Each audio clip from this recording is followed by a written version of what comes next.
हाल ही में लद्दाख और सिक्किम से भारत चीन के बॉर्डर पर चीन ने आक्रामकता दिखाने की कोशिश की थी। अब भारत ने न सिर्फ चीन को बॉर्डर पर जवाब दिया है, बल्कि अब कूटनीति के मामले में वैश्विक स्तर पर भी चीन को दुलत्ती दी है। दरअसल चीन ने बॉर्डर पर तनाव बढ़ाकर भारत को कोरोना मामले में चीन के खिलाफ खड़े होने से डराने की कोशिश की थी। लेकिन अब केंद्र की मोदी सरकार ने यूरोपियन यूनियन के द्वारा ड्राफ्टेड चीन के खिलाफ जांच की मांग करने वाले प्रस्ताव पर हस्ताक्षर कर दिया है। यही नहीं, इस प्रस्ताव में चीन के खिलाफ जांच के अलावा WHO द्वारा उठाए गए कदमों की भी समीक्षा होगी और कोरोना के जानवरों से मनुष्य तक फैलने के लिए फील्ड मिशन भी किया जाएगा। वर्ल्ड हेल्थ असेंबली की होने वाली मीटिंग से पहले चीन का बहुत कुछ दांव पर था।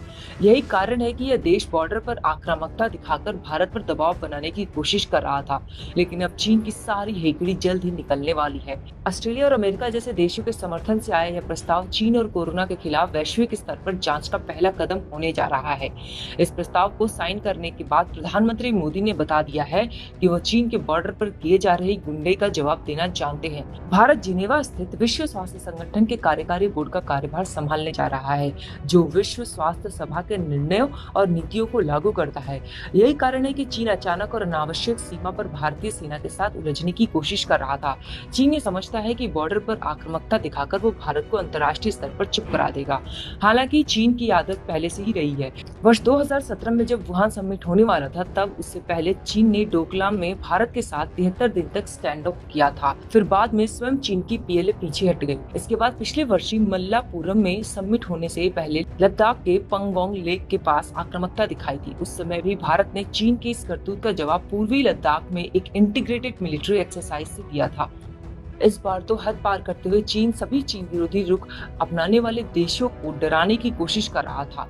पिछले एक महीने में चीन ने दक्षिण पूर्वी एशियाई देशों के खिलाफ दक्षिण चीन सागर में कई बार चढ़ाई की है, तो वहीं पूर्वी चीन सागर में जापान के साथ भी तनाव बढ़ा चुका है। चीन यूरोपीय संघ को धमकाने की कोशिश करता रहा है, तो वहीं ऑस्ट्रेलिया पर आर्थिक प्रतिबंध लगाने की धमकी देता रहा है। लेकिन चीन की धमकियों के बावजूद इस बार सभी देशों ने मिलकर चीन को सबक सिखाने की ओर कदम बढ़ा दिया है। अब यूरोपीय संघ द्वारा तैयार और ऑस्ट्रेलिया समर्थित इस प्रस्ताव पर 122 देशों ने हस्ताक्षर किए हैं। इस बार तो चीन के साथी भी इसके खिलाफ दिखाई दे रहे हैं।